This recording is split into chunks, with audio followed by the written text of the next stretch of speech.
श्री राम। प्रिय भक्तजनों, आज हम श्री रामचरितमानस का पाठ शुरू करने जा रहे हैं। आइए शुरू करते हैं। भगवान श्री राम को बुलाते हैं। श्री राम जानकी सहित श्री लक्ष्मण जी आए पधारे और वीर बजरंगबली आए आसन ग्रहण करें।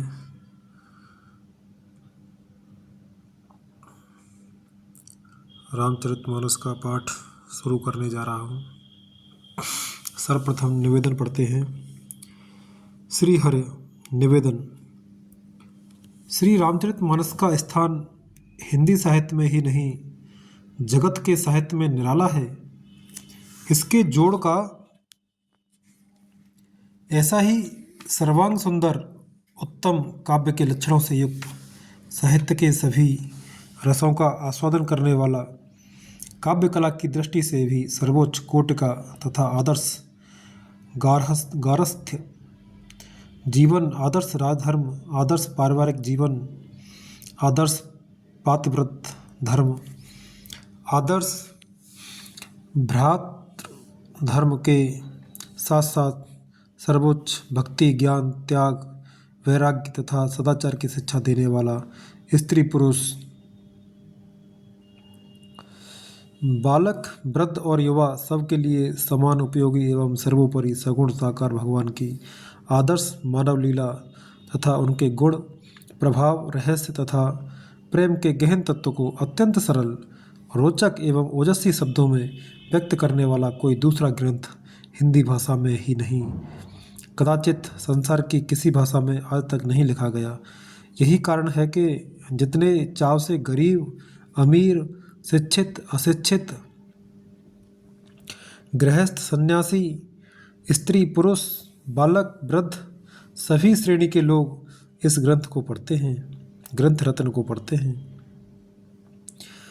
उतने चाव से और किसी ग्रंथ को नहीं पढ़ते तथा भक्ति, ज्ञान, नीति, सदाचार का जितना प्रचार जनता में इस ग्रंथ से हुआ है, उतना कदाचित और किसी ग्रंथ से नहीं हुआ।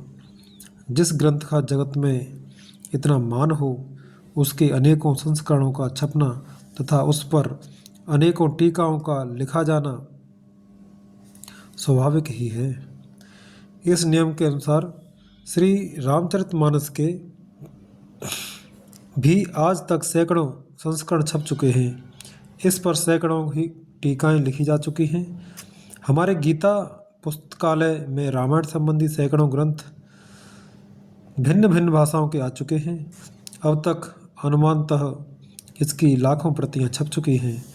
आए दिन इसका एक न एक नया संस्करण देखने को मिलता है और उसमें अन्य संस्करणों की अपेक्षा कोई न कोई विशेषता अवश्य रहती है। इसके पाठ के संबंध में भी रामायणी विद्वानों में बहुत मतभेद है।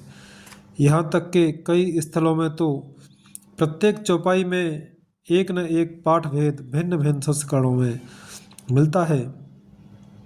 जितने पाठ भेद इस ग्रंथ के मिलते हैं, उतने कदाचित और किसी प्राचीन ग्रंथ के नहीं मिलते।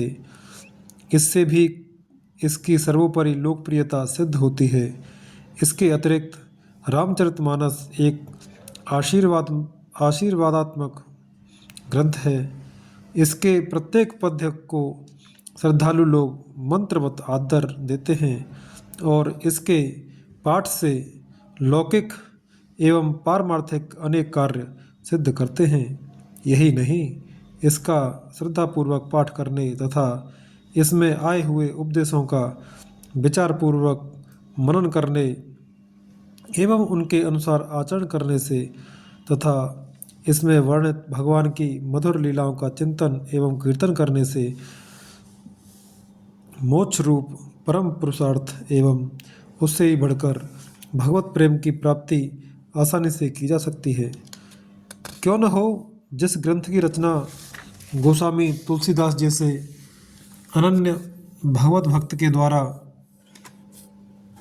जिन्होंने भगवान श्री सीताराम जी की कृपा से उनकी दिव्य लीलाओं का प्रत्यक्ष अनुभव करके यथार्थ रूप में वर्णन किया है, साक्षात भगवान श्री गौरीशंकर जी की आज्ञा से हुई, तथा जिस पर उन्हीं भगवान ने सत्यम शिवम सुंदरम लिखकर अपने हाथ से ही सही की, उसका इस प्रकार का अलौकिक प्रभाव कोई आश्चर्य की बात नहीं है। ऐसी दशा में इस अलौकिक ग्रंथ का जितना भी प्रचार किया जाएगा, जितना अधिक पठन पाठन एवं मनन अनुशीलन होगा, उतना ही जगत का मंगल होगा, इसमें तनिक भी संदेह नहीं है। वर्तमान समय में तो जब सर्वत्र हाहाकार मचा हुआ है, सारा संसार दुख एवं अशांति की भीषण ज्वाला से जल रहा है, जगत के कोने कोने में मार काट मची हुई है और प्रतिदिन हजारों मनुष्यों का संहार हो रहा है। करोड़ों अरबों की संपत्ति एक दूसरे के विनाश के लिए खर्च की जा रही है। विज्ञान की सारी शक्ति पृथ्वी को शमशान के रूप में परिणत करने में लगी हुई है। संसार के बड़े से बड़े मस्तिष्क संहार के नए नए साधनों को ढूंढ निकालने में व्यस्त हैं। जगत में सुख शांति एवं प्रेम का प्रसार करने तथा भगवत कृपा का जीवन में अनुभव करने के लिए रामचरितमानस का पाठ एवं अनुशीलन परम आवश्यक है। इस दृष्टि से गीता की भांति मानस के भी कई छोटे बड़े यथासाध्य शुद्ध प्रामाणिक सस्ते सचित्र एवं सटीक संस्करण निकालने का आयोजन गीता प्रेस के द्वारा किया जा रहा है।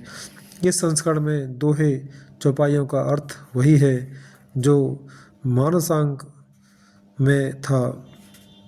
पाठ एवं अर्थ की भूलों के लिए हम अपने विज्ञ पाठक महानुभावों से क्षमा प्रार्थना करते हैं और भगवान की वस्तु विनम्र भाव से भगवान की सेवा में अर्पण करते हैं।